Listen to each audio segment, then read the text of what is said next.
Greetings, everyone. I'm excited to welcome Max Hahnenkamp, co-founder at Scavenger AI. Max, welcome to the show.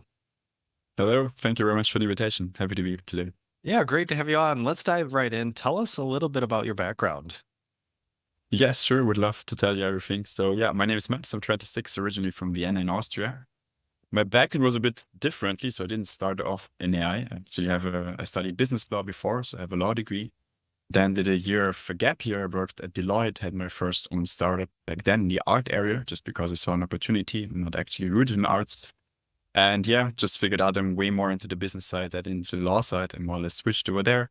Did my master's in management at Bocconi University in Italy then. And yeah, then started working first in a big corporate, second in a venture builder with focus on AI and software. And yeah, especially in the big corporates, saw the problem how big corporates and in generally companies are dealing with data, that they think it's super important, but they don't like to do it. Yeah, which back then was the starting ground for funding Scavenger. That's great. Yeah, quite the background. And so was in your work experience so far and in your studies, was there a trigger or where did the idea come from to create Scavenger? Yeah, 100%. So back then, the corporate I worked like was super cool, by the way, RBI in Switzerland. It's the head corporate of several restaurant chains like Burger King, Popeyes, and so on. And there I also experienced it at Deloitte that everyone says like data is absolutely crucial. You need it to take the right decisions. But yet in a company, nobody likes to sit down and dive deep into the data or like run codes and all that stuff on it. So basically, people and especially companies, they have tons of data, but they all lack the time and they lack the resources to actually draw any insights out of it. And we then say, then we now validated with more than 200 companies that as a decision maker inside a company, it's crazily difficult to actually take a decision without having the necessary inputs into the data, which was back then the trigger for us to say, let's give it a go. Okay, that makes a ton of sense, right? I mean, we know it's one of those things that we know we need data and everybody's been saying it for years, but it's harder than you think to actually leverage and use the data. So it makes a ton of sense. So yeah, Yeah, definitely. let's talk about Scavenger AI. Tell us what products and or services the Scavenger offer. Yeah, sure. Would love to. So basically what we say is that with Scavenger, we help companies and their decision makers to always take the best decision possible based on their data under any circumstances. So what you basically do is you have a very easygoing platform where you can just drag and drop any kind of data sets you might have, which can be 27 Excel, 3 PDFs, a PowerPoint, Word, whatever, or you directly connect to internal databases. And then you can ask a question that can be as simple as with one of our pilot partners, my profit and performance last month was worse. Tell me why. So from a user perspective, that's everything you need to do. And what we built then in the background are actually free proprietary AI tools that are connected together in one workflow to solve the problem of the user in less than 10 seconds. With one tool that takes the data and automatically cleans it. With a second tool that detects based on the question you asked and based on the data you uploaded, what's the right statistical mathematical test to run. We then run like more than 100 of tests simultaneously, choose the one with the best fit. Basically, then the problem is already solved in a mathematical way. But again, you have the problem if you're not natural in mathematics or statistics, you don't understand the outcome.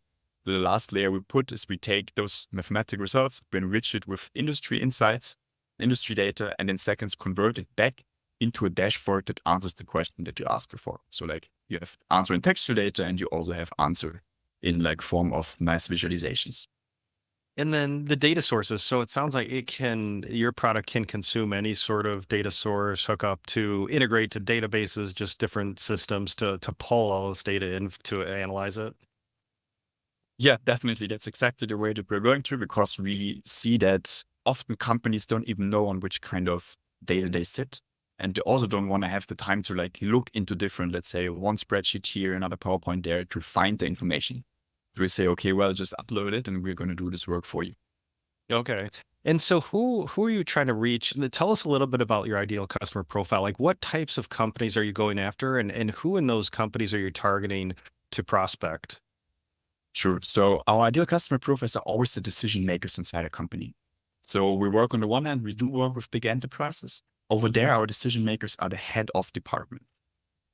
We also work with SMEs, and there the people we target are directly is the C-level, basically. And what we see is that in the dashboard that we provide, we have like, it gets trickier and trickier the lower you go. So you start with basically my profit was worse Y, and it tells you your profit was worse because of A, B, C. And then you go deeper inside the visualizations and inside the statistical models. So we see that the decision makers inside a company, they're interested in the first part of the dashboard, and then they forward the rest to their team and be like, can you maybe dig a bit deeper into that? Okay. Okay. So it sounds like targeting large enterprises, maybe SMBs, and targeting the heads of those departments, which is kind of nice because you don't. It sounds like you don't have to find the head of IT or project management. That you can just target those individual departments. So, are we talking companies with say hundreds of employees, thousands of employees, or does it matter? Actually, for us, it doesn't matter what we see it, the kind of a business intelligence tool. That's also how we market it and where we see our competitive space. So if you don't know, think about like happy to explain the difference from our side to these tools later on. But like basically when you look at Power BI, you can also like visualize no matter which kind of use case. And in the end, we say our tool is quite mathematical. So in the end, it doesn't care if it runs the algorithms on data of football players, which you did before, or on sales data of a big enterprise. Okay. Okay. Interesting. Well, yeah, yeah, I can definitely see that. Yeah, just unlocking all that data and that potential. So, what year did you found Scavenger? Actually, very recently. So we founded Scavenger only in November 2023. Um, Okay, yeah, so that's really recent. And then do you have a headquarters location or are you all virtual? we are based in Frankfurt. That's where the headquarters of the company is, but we also have an office at the moment in Milan in Italy and in Cologne in Germany as well. Okay. And then what's your current team size? So we're currently 10 people exactly.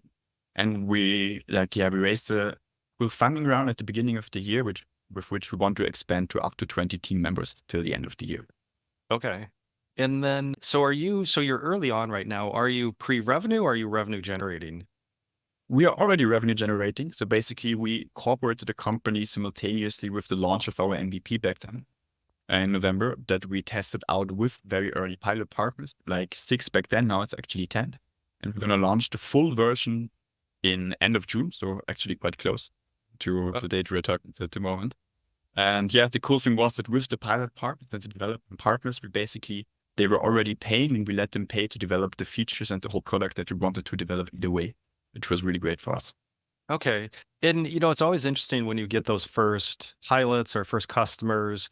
And were they paying right out of the gate versus say, try my product for free, give us feedback, or did you ask for money right away? And no, fairly honest, I think one of the main learnings probably we should have because we were providing them a really great service for free. But yeah, obviously, you think, oh, you have a great product. You want to get it out there in the market as quickly as possible. You want to let people play around with that. So yeah, in the beginning, we were giving it away for free, but then we quickly saw, okay, well, they're actually already getting a value out of it. So let's switch back to maybe a paid partnership here. Okay, all right. So initially, maybe yeah, giving it away for free, but they're getting value, then switching over to paid. So I love that. And so you're early on. I mean, you're what, maybe 7 months in right now. And how are you finding these initial pilot customers? Basically, and that's what we always think is one of our main strengths is that we do like all of the ones that we have at the moment, we reach through cold outreach. And we actually have more than 160 companies on the waiting list for the launch, which we cannot fulfill yet. So we had to, which always hurts, but yeah, it's the way it is. Like we had to turn them down. Quite a luxurious situation, I would say. Good and bad. But yeah, everything through cold outreach on LinkedIn, basically. Okay, well, that's awesome. That's great. And so you mentioned fundraising earlier, and it looks like you raised what 1.1 million. And what currency was that? That was in euros. Okay. Okay. So 1.1, and it looks like that was characterized as a pre-seed round.